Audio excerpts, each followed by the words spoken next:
बहुत बड़ा महत्व होता है और उसको प्राप्त करने में प्रोफेसर MP राणा सर का बहुत बड़ा सहयोग है। और मुझे पता चला है कि सर के पास समय की कमी है, इसलिए मैं आग्रह करूंगा कि सर अपनी बात करें साथ साथ।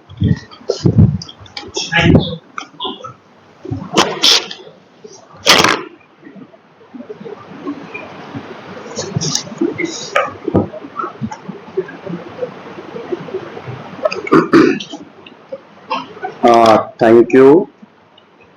और इतने बड़े आयोजन के लिए जितने भी बच्चे लगे हैं वो सभी बधाई के पात्र हैं और सभी लोगों को मैं बधाई देता हूं। And sometime I feel very disturb when you start narrating the history of crime. इस सोसाइटी का इतिहास खाली रोने का रहा है, गोल्डन हिस्ट्री नहीं रही है। Don't repeat all those things. And this is a new generation who is looking for a better opportunity, better chance. And at least I am for the change. And let me put some remark. और जब हम कहते हैं कि golden period का, मानी हमारे दोनों सांसद महोदय लोग बैठे हैं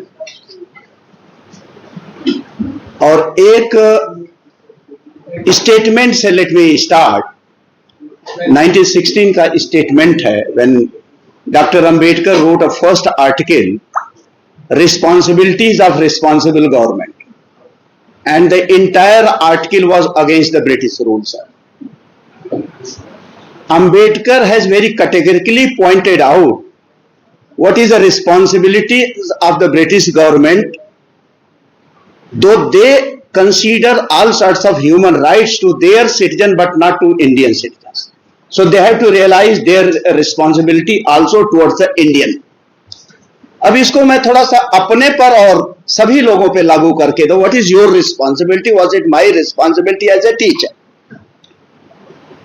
When we are discussing, don't go by narratives. कुछ फैक्ट्स भी लेके आइए। This is my duty to give you something new. On that basis you can extend your argument. These are the points we are going to debate. बहुत सारे issues, and let me cite 1869 movement. I am talking about united Bengal. And 1871 there was a first census ever conducted in India, 1871. And what was the movement? It was a clarion call by the people, untouchable people, that British government is going to conduct the census. Our race is a different, our community is a different, our belonging is a different, our religion is a different, our culture is different. Our enumeration should not be held along with the Hindus. We are not Hindu at all. That was the movement, powerful movement. We should study. And there is another debate, how India was divided. And what are the reasons? Sir, for the knowledge of everyone, आज जो ढाका जल रहा है, ढाका में untouchable population was 74%. Untouchable population. Meerut district 76%, Karimganj district 73%.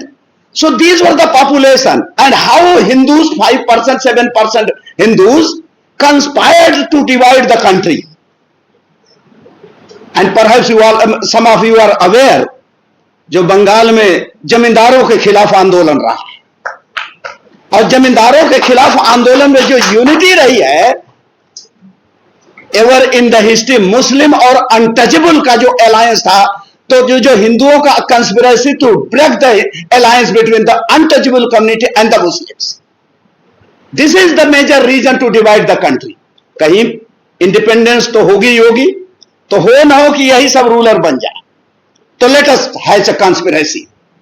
1934 तक Jinnah was consider as a true nationalist, और 94 के बाद सडन उनको कहा गया he is anti nationalist because he started raising certain issue, certain points. एक तो ये, दूसरा सर बहुत इंपॉर्टेंट हिस्ट्री ऑफ रिजर्वेशन। थोड़ा इस पे भी बोलना चाहिए ना। Who are the people got reservation for the first time? It is the ब्राह्मण।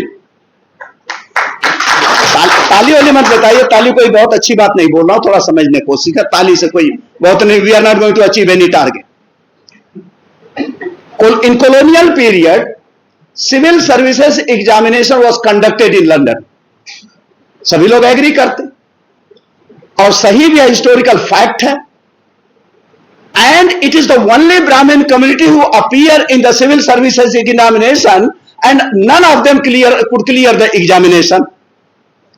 तो एक रिप्रेजेंटेशन ब्रिटिश गवर्नमेंट को दिया गया कि since our level of education is very low, we cannot compare with the British education. Therefore, we should be give a relaxation to the to 10%. And cutting marks, cutting point क्या था? 50%. 50% से demand क्या हुई? 40% पे ले आ दिया जाए। British government was so liberal, उन्होंने कहा बाबू है तो हमको चाहिए। कौन सा हम इनको गवर्नर जनरल बनाने जा रहे हैं? They accepted the demand of 40%, number 1। उसके बाद दूसरी भी डिमांड आई कि since we are economically very poor and it is very difficult to afford the cost of traveling to London and appear in civil services examination, therefore civil services examination should be conducted in India. तो 1926-27 से पहला examination Allahabad में conduct हुआ। Economic relaxation and educational relaxation, और पहली बार जो civil services हुआ उसमें भी सब फेल हो गए, क्योंकि एससी बैकवर्ड एसटी को तो कोई उस समय वह सब अधिकार नहीं था कि सिविल सर्विसेज क्या, कहीं चपरासी उपरासी बन जाए तो बहुत चीज थी। उसमें भी पहली टाइम फेल हुआ, दूसरी टाइम 3 पास हुए थे, वो तीनों के तीनों ब्राह्मण 40% पे, and this was the merit that one has to study sir. और आज हम लोग जब we are paying rich tribute to Mandal ji, Mandal ji ने बड़े संघर्ष किए थे संयुक्त सोशलिस्ट पार्टी से लेकर के, और कैसे कैसे मंडल जी आते आते आते उन्होंने कहा भी है, और इसको मैं भी इंडोर्स करता हूं कि सभी समस्याओं की जननी जो है वो कौन है? कांग्रेस है। आज भी मैं कहता हूं सारी समस्याएं जितने भी हैं। और सर 2-3 चीजें और आप लोगों के सामने सभी लोगों को रख रहा हूं। पॉपुलेशन पे जो हो रही है बात की, पॉपुलेशन सेंसस होना चाहिए। कुछ हम कहते हैं कि I request every researcher to study and come out with certain documentary evidence, documentary proof backward class की पॉपुलेशन इस समय कितनी है। गवर्नमेंट क्या करे? NSSO is not a recognised body to conduct the census, और एनएसएसओ अपने डेटा में कहते हैं क्या डेटा ले आता है 1991 से 2000, पता नहीं कहां से डेटा, मुझे नहीं समझ में आई अभी तक। तो मुझे जो स्टडी किया है, जो मैंने पाया है कि basis of percentage of population was taken from 1931 census, अभी तक तो यही लिया गया।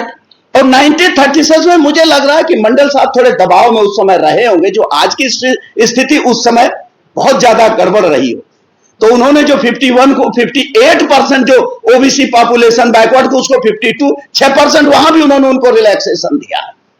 सच्चाई तो यह है, और पढ़ना चाहिए 1931 का census, that is a very historical and very very informative document. अब जब 1952 का जो आपका सेंसस है और 1931 का 52, हम मान लेते हैं कि जो मंडल साहब ने कहा 52, एनएसएसओ कहता है 1991 2000 में बैकवर्ड क्लास की पॉपुलेशन 31%।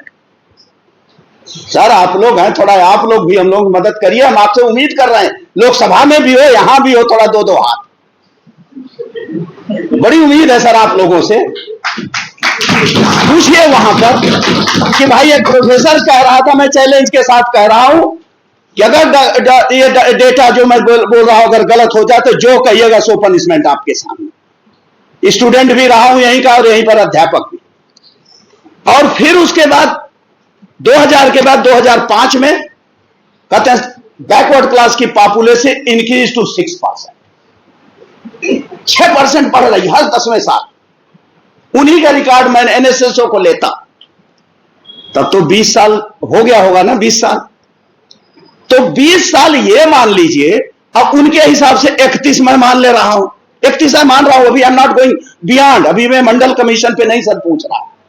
तो 31 ये और फिर 20 ये, थोड़ा जोड़ा सा 53 हो जाएगा ना। हाँ, जो 31 और 20 51, फिर भी वही इनके हिसाब से। And what is the logic? अब मैं आ रहा हूं सर आप लोगों के उस पे एनएसएसओ की रिपोर्ट। एक बार जज भी वही, अपील करता भी वही, निर्णय भी वही देंगे और हमारे बारे में डिबेट भी वही करेंगे। वाह, क्या न्यायपालिका है भाई। और सर 25 हाई कोर्ट देश में हैं इंडिया में, and out of 25 high courts there are 1098 जजेस हैं उस समय इंडिया में, और जिसमें केवल काफी रिप्रेजेंटेशन है जुडिशियरी बैकवर्ड क्लास का सर, बहुत ज्यादा है, 19 है। अरे सेम नहीं, कोई बात नहीं, ये सब सेम की बात नहीं, वो उनकी मेरिट है। 19 ओबीसी के हैं सर, एसटी के 9 हैं, सॉरी 19 एससी के, एसटी के 9 हैं और एससी के जो हैं ओबीसी के 31 हैं, 31। इतना बढ़िया। और अगर गिन ले जाइए जितने भी जुडिशरी है, और मैं कहता हूं कि जो अगला संघर्ष होगा न्यायपालिका के खिलाफ होगा। अब बड़े पावरफुल लोग कहते हैं कि जो है कंटेम्प्ट ऑफ कोर्ट, इतना कंटेम्प्ट, अगर डर रही होती तो पीएचडी जेएनयू वाले डिग्री ना देते हम। ऑन रिकॉर्ड बोल रहा हूं, पीएचडी करते करते 3 सुपरवाइजर बदले थे केवल। इस बात की कभी चिंता नहीं रहती है सर। और तमाम ऐसी चीजों में जो आ रहा है कि सर कुछ चीजें अभी जो जजमेंट आया है ये अभी, और एक ये डॉक्यूमेंट है, इसमें सारी चीजें इनके, अगर ये आप लोग चाहेंगे तो कितने मंदिर और कितनी इनकम है एक एक मंदिरों से सर। मंदिरों की इनकम भी जान लीजिए, 1,71,00,000 तो इनके जो होते हैं देव, अरे क्या बोलते हैं, पुजारी। सर आप लोग थोड़ा उठाइए, मैं आपसे विनती करता हूं। अरे करीब करीब मान लीजिए कि 75-76 लाख ओबीसी पुजारी बन जाएंगे सर, और एक एक पुजारियों का कम से कम 10 लाख रुपए महीने का आता है। कहां हम लोग पीएचडी करने, क्यों हम रिसर्च मेथोडोलॉजी पढ़ाते हैं आपको? इसका यूज क्या है इस रिसर्च मेथड का? कोई उपयोगिता है? बच्चे हमारे पढ़ रहे हैं, आ रहे हैं सर, ऑब्जेक्टिव कह रहे, कोई ऑब्जेक्टिव सब फेल है, बेकार है। मंदिरों के पुजारी के लिए कहो तो 1,71,72,00,000 मंदिर हैं, अरे पुजारी हैं, और 45-46 लाख मंदिर हैं। एक एक दिन का सर निकाला हूं, आप लोग पूछ लीजिए कि प्रश्न की भारत देश में कितने मंदिर हैं हिंदुओं के, और देश की अर्थव्यवस्था से बड़ी पूंजी मंदिरों के पास है। उसमें भी बंटवारा होना चाहिए, economic distribution in temple economy. मैं बार बार, मेरा सपना है कि मेरे सांसद लोग कम से कम लोकसभा में कुछ तो कहते, फिर बाकी हम लोग पीछे संभाल लेते। कुछ तो बोलना चाहिए हमारे सांसदों को। सर एक आधा बार आदमी आता, मैं तो पुनर्जन्म में विश्वास नहीं करता हूं। अगला पता नहीं 4 आदमी जला देंगे, गाड़ देंगे, मुझे नहीं पता। उसके बाद मुझे नहीं पता कि स्वर्ग है कि नरक। लेकिन इसी सामने मैं देखना चाहता कि जब लोकसभा में और राज्यसभा में बहस हो तो इस बात के बहस हो कि 1098 जजेस में कैसे हमारे कितने हैं जरा बताएं तो। और यही जब मैंने 900 से ज्यादा आरटीआई मांग करके, सर ये डॉक्यूमेंट छपने के लिए तैयार है, पूरी लिस्ट है सारे हाई कोर्ट के जजेस की, जितने भी लोग आज के तारीख में जज बैठे हुए, और इन जजेस की जितने भी है, एक हाई कोर्ट का, मणिपुर हाई कोर्ट कहता है, उसको इंफॉर्मेशन देता है कि कितने एससी हैं कितने एसटी हैं। दिल्ली हाई कोर्ट कहता है कि under section 6 of the RTI we can not share this information. उसी सेक्शन को तो जुडिशियरी को जरा इंटरप्रिटेशन को भी होना चाहिए कि जुडिशियरी अपने वो पुराणों के आधार पर इंटरप्रिटेशन न करे, संविधान के आधार पर country is going to run by constitution not by smritis and Puranas. और कहीं से दूसरा एक मेरा सो और आप लोगों से सर, आप ही लोगों से मैं मांगूंगा, आप ही लोग लोकसभा में कानून वाले आप ही बनाते हैं, इंटरप्रिटेशन लोकसभा का कोर्ट का अदालत का काम है। मैं कहता हूं सर एक बहस होनी चाहिए। और यहां एक और मैं जोड़ना चाहता हूं, एक राजकुमार राउत हैं, सांसद हैं, उन्होंने कहा है कि मैं हिंदू नहीं, बड़ा क्रांतिकारी स्टेटमेंट। और उन्होंने इस बात को कहा कि मैं देश में जो डिबेट चलाऊंगा कि हिंदू बनाम गैर हिंदू, इसी पर बहस हो जाएगी, ज्यादा आसान हो जाएगा आपकी इस लड़ाई के लिए। आप बुद्धिस्ट बन जाइए, आप आदिधर्मी बन जाइए, आप सतनामी बन जाइए, आप जो है क्या बोलते हैं मतुआ बन, कुछ भी बन जाइए। और यहां मैं कहूंगा कि प्रिया ललई सिंह यादव का भी वो पढ़ना चाहिए, क्यों क्यों कहते हैं कि हिंदू धर्म जितना जल्दी छोड़ दो अगर तुम्हें विकास चाहिए तो। मैं प्रोवोक नहीं कर रहा, आज भी हम अभी 4 दिन बाद 76वां 77वां 78वां इंडिपेंडेंस डे हम मनाएंगे। और यह कंट्री सर, हम इतने शूरवीर थे कि कोई सारे युद्ध हम जीते हैं 1947 के बाद, उससे पहले हम कोई युद्ध नहीं जीते। यहां तक कि यहां पर तो पूरे के पूरे सल्तनत काल में रजिया सुल्तान से लेकर इल्तुतमिश तक से गुलाम वंश तक ने आपके ऊपर शासन किया, एक भी युद्ध नहीं हम जीत पाए। गुलाम वंश तक इस कंट्री पर शासन किया। और अगर किसी ने प्रोटेक्ट किया इस देश को तो केवल और केवल जिसको आप आज बहुजन कहिए, मैं मूल निवासी कहता हूं, चाहे एससी कहिए, एसटी कहिए, ओबीसी कहिए, देश के साथ कभी उन्होंने वो समझौता नहीं किया। लेकिन इन लोगों ने वहां पर भी समझौता किया। और सर बहस तो बड़ी अच्छी है, 2 दिन पहले में खत्म कर दिया लोकसभा और सभा को कि जो है काफी कुछ हो गया है। कुछ चीजें होती हैं जो स्टेट सूची में होता है, कुछ सेंट्रल लिस्ट होती है। और संघर्ष मैं कहता हूं ये जो अभी रिसेंट जजमेंट आया है, मैं इसमें एक अपर चैलेंज के साथ साथ इसमें एक अपॉर्चुनिटी भी देख रहा हूं, अवसर भी है, चुनौतियां भी। अवसर यह है कि जब मंडल कमीशन 92 में उससे पहले लागू हुआ तो इंदिरा साहनी एंड अन्य बनाम यूनियन ऑफ इंडिया, कहीं से तो सर पूछिए उन न्यायाधीशों से कि भाई 52% आबादी में 27 का मतलब क्या होती है, आया कहां से 27 वाला? अभी तो 25 और चाहिए रिजर्व सर। ये मतलब नहीं सरकारी नौकरी है या नहीं, ये मैटर नहीं कर। उसके बाद आएगा कि अब प्राइवेट में भी चाहिए। तो 25 का संघर्ष आपको शुरू करना, आपको सर बोलना, आपको मांगना कि अभी तो हमारा वो हुआ। अब मैं इसके लॉजिक उस पे आ रहा हूं, 27 मिला, उन्होंने भी 9 जजों ने अपना फैसला दे दिया, चलो ठीक है जो ही मिल जाए वही ले लेते। ऐसे नहीं चलता, हमारा जितना है हमको उतना ही चाहिए। 52 अगर मंडल कमीशन में कहे गए तो 52 कहिए। अगर हम कह रहे हैं ओबीसी चले, निश्चित तौर से कंधे से कंधा मिला करके आपके साथ एससी और एसटी और मुसलमान तो चलेगा ही चलेगा, इसमें कहीं कोई रोक नहीं सकता। और इसको मैं अपॉर्चुनिटी के तौर पे देखता हूं। क्यों कि अभी तक था कि संविधान की जो धारा 341 342 लिस्ट जो भी बनती थी वो संविधान की धारा में किसकी बनती थी कि ये प्रेसिडेंट का पावर है कि लिस्ट कौन बनेगी। तो अब जो जुडिशियल जो एक्सप्लेनेशन होता है, पार्लियामेंट के एक्ट जो बनता उसका एक्सप्लेनेशन की ड्यूटी है, एक्सप्लेन करने की ड्यूटी है वो अदालतों की। लेकिन आज अदालतें क्या बन गई, वही कानून भी बना रही है, वही उसकी व्याख्या भी करेंगे। तो व्याख्या का अधिकार उनको होना चाहिए। कानून बनाना लोकसभा का काम है, वो संसद का काम है, ये आपका काम नहीं है मिस्टर गवई जी। और हम लोग जानते हैं पूरा, कम से कम हमारे सामने आपके बाप भी रहे, सांसद रहे, गवर्नर रहे, वो भी हम जानते हैं। हम ऐसा नहीं कि इतना हम बोलते हैं तो कम से कम उतना ढूंढ लेते हैं कि हाँ उतना हम बोलने लायक हो कि कल हमको अगर कोई कहे तो हम दावे के साथ कहें कि जो मैंने कहा है वो आज भी मैं अपने आप अधिक।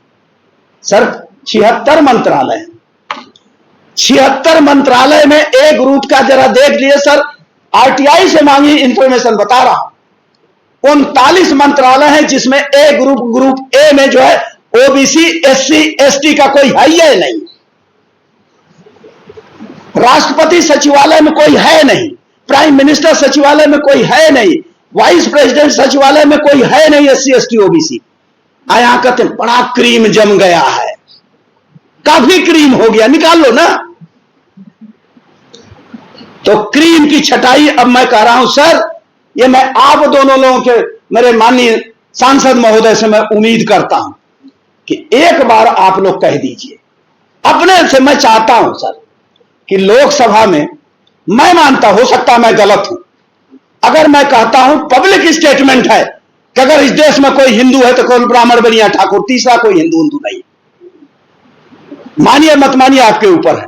और तब मैं प्रूफ करता हूं कि सारे नॉमिनेशन करने से पहले, लोकसभा के पहले, अखिलेश जी जाते हैं मंदिरों, माथा पटकते हैं वहीं पर, वोटर वोट दे या ना दे, वो मंदिरों के मठाधी से को वोट न दिए होंगे। और उसके बाद वही मंदिर, अभी ये जो है जहां से कन्नौज में, कन्नौज की घटना बता रहा हूं सर, नॉमिनेशन से पहले जा रहे हैं, वो कह रहे हैं कि तुम हम हिंदू हैं, हम हिंदू हैं, अब वो कहते तुम हिंदू नहीं। उन्हीं की घटना जो मुख्यमंत्री पद से हटे थे तब भी था। आज ही जो है राष्ट्रपति है हमारी, कैसा हुआ उनके साथ, वही जो है पूर्व राष्ट्रपति जाके सीढ़ियों से भगा दिए गए। तो अपना घर तो तलाश लीजिए कि आपका घर कौन है, रहने दीजिए उनको। अगर मैं 52 जोड़ दूं और 52 में फिर जो है 22.5 जोड़ दूं, 72.5 हो गया, उसमें 14.2 और जोड़ दीजिए, जो बचता है वो हिंदू है, बल्कि वो ज्यादा बन रहे हैं। तो इसलिए मैं कहता हूं सर आप लोगों से कि कम से कम बहस हो तो हर मुद्दे पर होनी चाहिए, कि मंदिरों में भी हमारी हिस्सेदारी चाहिए, मंदिरों की अर्थव्यवस्था में भी हमारी हिस्सेदारी चाहिए, और जो भी हो पूरे डेटा के साथ, स्टैटिक्स के साथ। मैं कहता हूं कि अगर इनको लगता है कि कितने परिवार हैं क्रीमी लेयर में कि जो है एसटी में हो गए हैं, जरा कोई बताएगा कितने हैं क्रीमी लेयर वाले। चंद्रचूड़ के पिताजी भी सुप्रीम कोर्ट के चीफ जस्टिस, और गवई जी जिस दिन चीफ जस्टिस बने, इन्हीं का बेटा जो फिर बनेगा हाई कोर्ट का जज, दूसरे बेटा इन्हों के हैं। और यही न्यायपालिका ऐसी है जिसमें वंशानुगत चलते हैं। न्यायपालिका, उनका बेटा, उनकी बेटी, उनका बेटा, उनकी बेटी, यानी एक भी क्रीम उसमें नहीं मिलता है जो शेड्यूल कास्ट में हो, बैकवर्ड में हो, कि उसके पीढ़ियों दर पीढ़ियों कोई आया। तो बड़ी स्थिति बड़ी भयावह है। और मैं कहता हूं, इसीलिए मैं कहता हूं संघर्ष से पीछे मत हटिए। 25% और मांगना है, अब बड़े शिद्दत के साथ ये लोग देंगे 25% पिछड़ों को। और जातीय जनगणना से भाग क्यों रहे हैं भाई, करा लेना चाहिए। 2003 में कौन था प्रधानमंत्री? अटल बिहारी वाजपेयी जी। अटल बिहारी वाजपेयी के समय में सर 417 सामान्य वर्ग के लोग ओबीसी बनाए गए, उसी में मोदी जी हैं। 417 पूरे उस पे हैं। कहीं किसी राज्य से 20 हैं, किसी से 15 हैं, किसी से 21 हैं, किसी से 22। थोड़ी भी अगर इनके अंदर सलाहियत रही होती तो जिस तरह से लोकसभा में ये लोग लात खा रहे थे इस बार ना, ये जो काम लोकसभा में नहीं कर पाए, ये क्रीमी लेयर लगा दो, पूरा बहस इधर चली जाए। और हालांकि वो अपने मंसूबे में काफी हद तक कामयाब भी हो गए कि दरार तो डाली दिया कि शेड्यूल कास्ट की इन बिरादरियों को नहीं मिला हुआ है, इसलिए इन लोगों को मिलना चाहिए। ये सामाजिक न्याय का मामला। हम कहते हैं कि पूरे शेड्यूल कास्ट में जितनी बिरादरी है जो क्रीम बन गई है, उनको 1 दशक तक उनको रिप्रेजेंटेशन रोक दो, अब पूरा का पूरा पैसा जो क्रीम से नीचे है उनको लगा दो। उनके विकास में, शिक्षा में, नौकरी में, सब कुछ में कोई शेड्यूल कास्ट आपकी नहीं विरोध करेगा, कोई बैकवर्ड आपका विरोध नहीं करेगा। प्लान तो बना के ले आओ। आप कहना चाह रहे हो कि क्रीम उधर निकाल दो, बाकी कोई है ही नहीं। जब है नहीं तो उसका प्रतिनिधित्व तो कहां से दोगे भाई? तो एक बार, दो बार, तीन बार जेएनयू में भी बहुत होता है सर। 104-5 शायद में एनएफएस हुए, काफी प्रोग्रेसिव जेएनयू है सर। अब सारे एनएफएस जो पाए गए हैं किए गए वो एससी, एसटी और ओबीसी के सर हैं टीचर लोग। एससी, एसटी, ओबीसी के 104 फैकल्टी और बनते सर। डीन की लिस्ट जरा टाइप कर दीजिए वेबसाइट पे, शायद 14 डीन है स्कूल में, 14 में 11 थे ब्राह्मण है, काफी प्रोग्रेसिव है। और बहस तो इसमें भी होगी, पर्ची आ गई है, मैं ही नहीं हूं अकेले, तो पर्ची आ गई, मैं ही नहीं अकेले, इसलिए मुझे भी ध्यान रखना चाहिए। और ये ऐसे मुद्दे हैं, सिर्फ मैं यही कहूंगा कि इसमें अपॉर्चुनिटीज तलाशिए। अपॉर्चुनिटीज में एक और भी जोड़ूंगा कि कोई पॉलिटिकल पार्टी होगी, कोई भी, सर माफी मांगता हूं आप लोगों से, वो 14.2 पर नहीं बोलती है परसेंट आरक्षण पे, वो बोलबे नहीं करेगी। सच्चर कमेटी पर नहीं बोलते हैं, पूरा वोट निकल गया, इलेक्शन हो गया, लेकिन मैं कहता हूं वो भी आपके समूह हैं। वोट तो आपको देते ही है, रोज संविधान दिखा दिखा के बस संविधान लूट गया, लूट गया, लूट गया चुनाव में। और जब वोट मिल गया, जीत गए, तब बोल ही नहीं रहे। और हमारे उत्तर प्रदेश के मुखिया जो 39 सीट लेके आए हैं, वो तो समर्थन कर रहे हैं, उनके सांसद ने समर्थन किया, और उनको लग रहा है कि 39 के 39 हमेशा रहेंगे। ये मैं पब्लिक मंच से बोल रहा हूं, उनके सांसद ने, और मेरे आजमगढ़ के सांसद धर्मेंद्र यादव ने बोला है, नाम लेके बोल रहा हूं। 1960 से उनका संघर्ष चल रहा है सामाजिक न्याय के लिए। बाप रे, कहिया वो भोजपुरी में समझते हो अगर कुछ लोग, तो कहिया मोली सास तो कहिया इलियास। 60 से लोग लग रहा है कि सामाजिक न्याय, सामाजिक न्याय। पता नहीं 60 में धर्मेंद्र यादव की उम्र कितनी रही होगी, मुझे नहीं समझ, उम्र में मुझसे छोटे होंगे, मेरे ही सांसद है। ऐसी चीजें करके आप लोग एससी, एसटी, ओबीसी में संघर्ष कराने का काम मत करिए, चाहे आप सांसद होंगे चाहे कुछ भी। जोड़ने की समय है, सबको इकट्ठा करने की समय है, सबको एक मंच पे लाने का समय है। नहीं तो वही होगा कि हम गिनते रह जाएंगे, 85 बनाम 85, 85 बनाम 15, 85 बनाम 15, 15 जीतता रहेगा, 85 हारता रहेगा। अपनी बात समाप्त कर रहा हूं। सभी लोगों को एक बार बहुत बहुत धन्यवाद, आयोजक को एक बार बधाई। धन्यवाद।